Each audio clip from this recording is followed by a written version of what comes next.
It's time for Myth of the Week.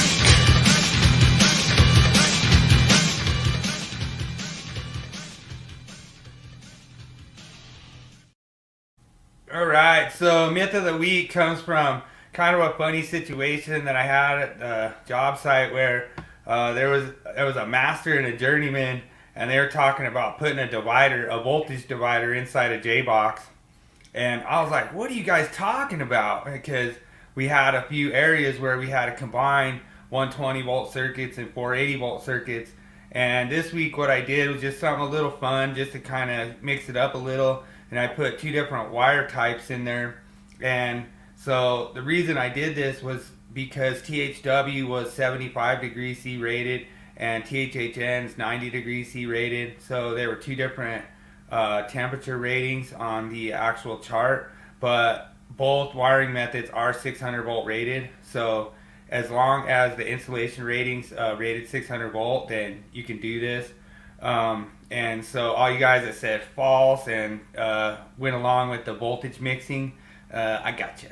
So it's pretty funny. I always have a problem with people when they have like so much misinformation, and it was funny because this guy, he would not back down on this. He's, oh no, you'll get voltage bleed over, and I'm like, dude, if you got voltage bleed over, then it would be a code violation, and it's not a code violation. So you are 100% permitted to run different voltages as long as you don't exceed that insulation rating. So for example, if we had a 1,000 volt rated circuit, then as long as the 120 volts was installed on a 1,000 volt rated wiring method, then they could be ran together in the same raceway and enclosure.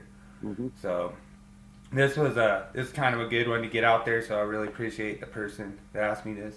Well, sure. And if you go over and look at 300.3C1, this is where you get to your conductors of different systems here. And it basically tells you that conductors of AC and DC circuits rated 1,000 volts AC, 1,500 volts DC, nonetheless are permitted to occupy what? The same equipment, wiring enclosure, cable, or raceway. Okay? And then it says all conductors shall have an insulation rating equal to or at least the maximum circuit voltage applied to any conductor within the enclosure, cable, or raceway. So when you come over here and you look at your different tables and you pick up THHN, you'll see up at the very top of the table, it's telling you that these are conductor applications and insulations rated at what? 600 volts. Yeah. Okay.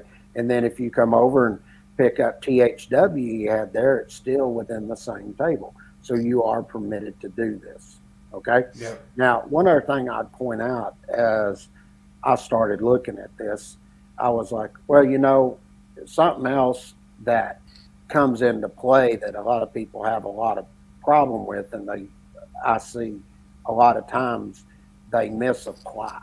So if I had, say, I had a panel board and it was 482.77, I come over, hit a junction box, and then I come out of that panel board, go over and hit a step down transformer, say 12208, and I come out of that panel with a branch circuit and come up and go into that same box.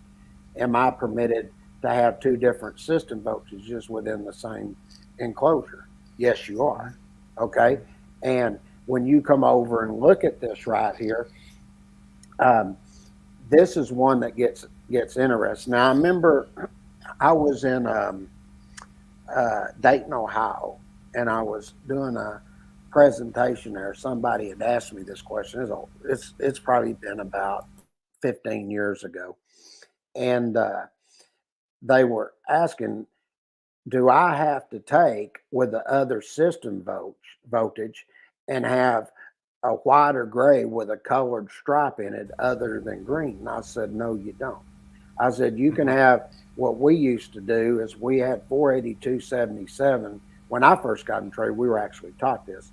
You would employ the Boy method, which would be brown, orange, yellow, and we would have a gray for the ground and neutral conductor.